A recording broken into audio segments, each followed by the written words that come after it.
Lepo pozdravljeni in dobrodošli v studiu EF. Danes je z nami profesor Vasja Rant, govorila pa bova o novem večletnem finančnem okviru Evropske unije. Dober dan. Dober dan. Pred nami je torej novi okvir za obdobje od leta 2028 do 2034. Katere bistvene novosti prinaša? Zdaj, pri pripravi tega okvira se je Evropska komisija soočala v bistvu s tremi izzivi. Prvi je, kako povečati fleksibilnost proračuna EU, glede na to, da imamo relativno dolgo 7-letno obdobje, ki je precej rigidno, v vse bolj negotovem svetu. Drugi izziv, s katerim se je soočala, je, kako povečati financiranje evropskih javnih dobrin, ki so ključne za prihodnjo konkurenčnost in blaginjo Evropske unije. Tretji izziv, s katerim se je soočala, pa pravzaprav izhaja iz sedanjega finančnega okvirja, v katerem se je, v obdobju 2021-2027 se Evropska unija zadolžila za potrebe okrevanja po pandemiji, ta izziv je pa povezan s tem, kako ne bi se zdaj ta skupni dolg odplačeval in vključeval v okviru novega proračuna.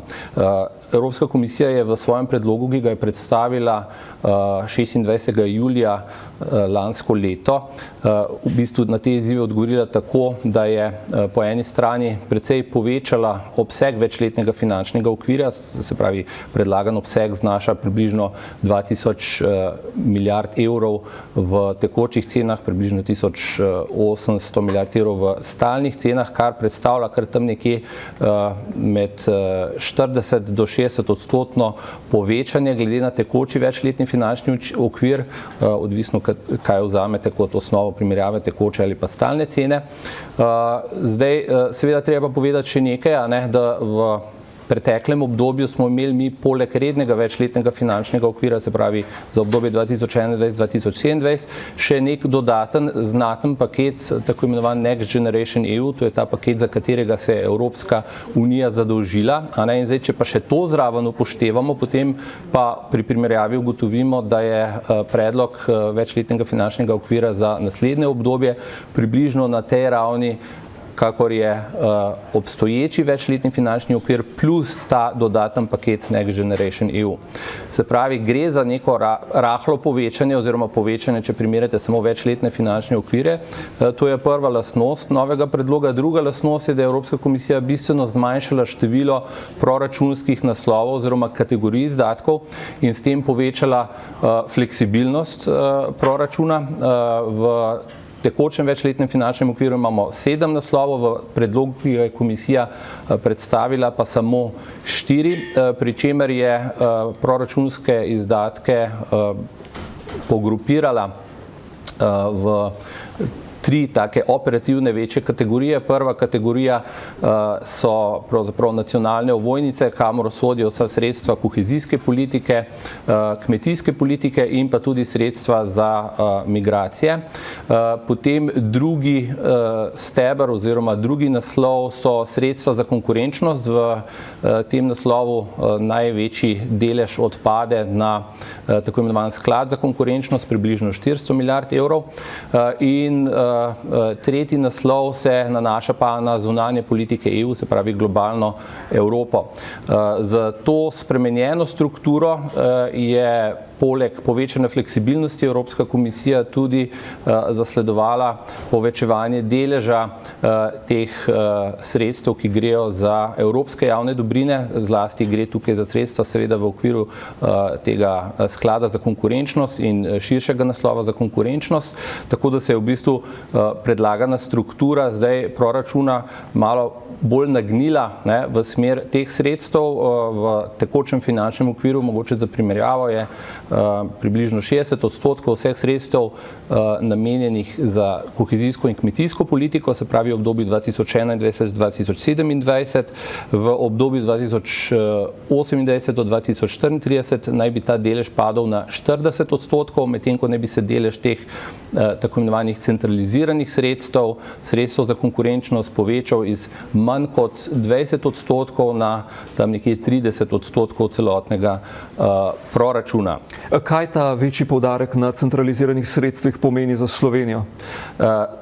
Za Slovenijo to pomeni, da se v bistvu po eni strani spreminja kalkulacija Slovenije v samih pogajanjih.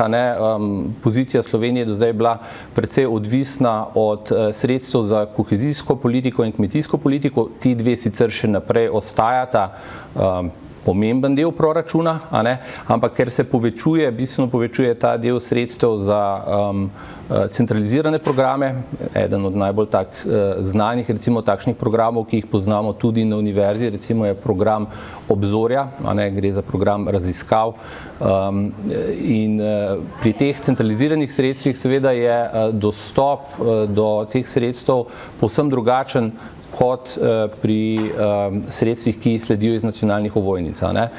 Pri centraliziranih sredstvih gre za razpise na ravni Evropske unije, se pravi, gre za to, da bo morala Slovenija, zato da bi lahko v večji meri dostopala do teh sredstev, bistveno spremeniti svojo miselnost in nekako zlesti iz domačega peskovnika, kjer smo se pogovarjali o razdelitvi sredstev potem za kohezijo znotraj države in posebej za kmetijstvo znotraj države, zdaj bolj na ta princip konkuriranja po načelu odličnosti na ravni Evropske unije, pri čemer je potrebno poudariti, da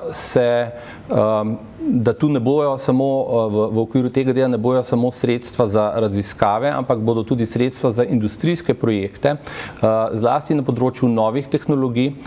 Sklad za konkurenčnost predvideva recimo nekako 4 okna politik, kamor naj bi se ta sredstva vlagala, se pravi eno okno so zelene tehnologije, zeleni prehod, drugo okno potem digitalne tehnologije, tretje okno pomembno je varnost in obramba, tukaj se sredstva bistveno povečujejo, in potem zadnje okno vezano na biotehnologijo, bioekonomiko, kmetijstvo. Tako da tukaj se odpirajo za Slovenijo nove priložnosti za slovensko gospodarstvo po eni strani, da se preko vključevanja v te projekte, kjer se bodo pravzaprav oblikovale nove evropske verige vrednosti v teh novih ključnih tehnologijah prihodnosti, da se tudi slovensko gospodarstvo k temu priključi in s tem v bistvu skuša dvigniti dodano vrednost, kar seveda potem omogoča večjo blaginjo vsem nam.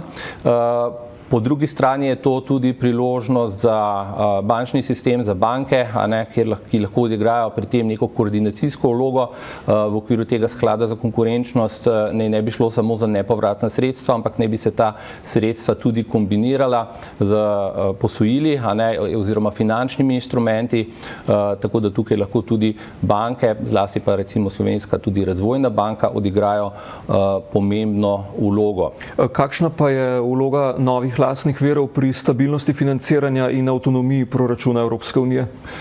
Ja, zdaj seveda zato, ker je Evropska komisija predlagala bistveno povečanje proračuna, to bistveno povečanje proračuna terja tudi večja vplačila v proračun. Evropski proračun mora biti v samem bistvu svojem uravnotežen, in za to povečanje vplačil je Evropska komisija predlagala tudi nove dodatne vire financiranja proračuna.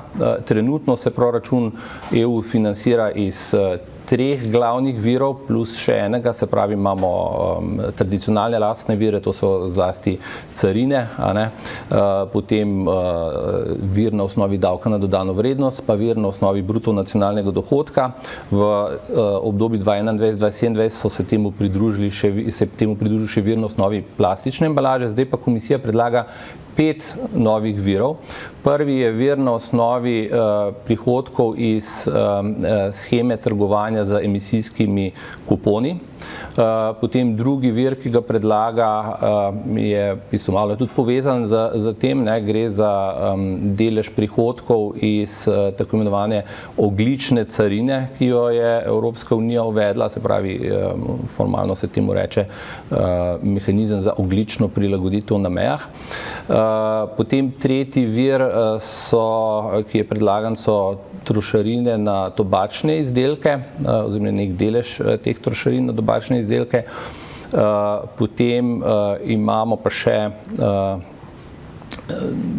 delež, prispevek podjetij, večjih podjetij, se pravi glede na njihov čisti prihodek in pa prispevek na osnovi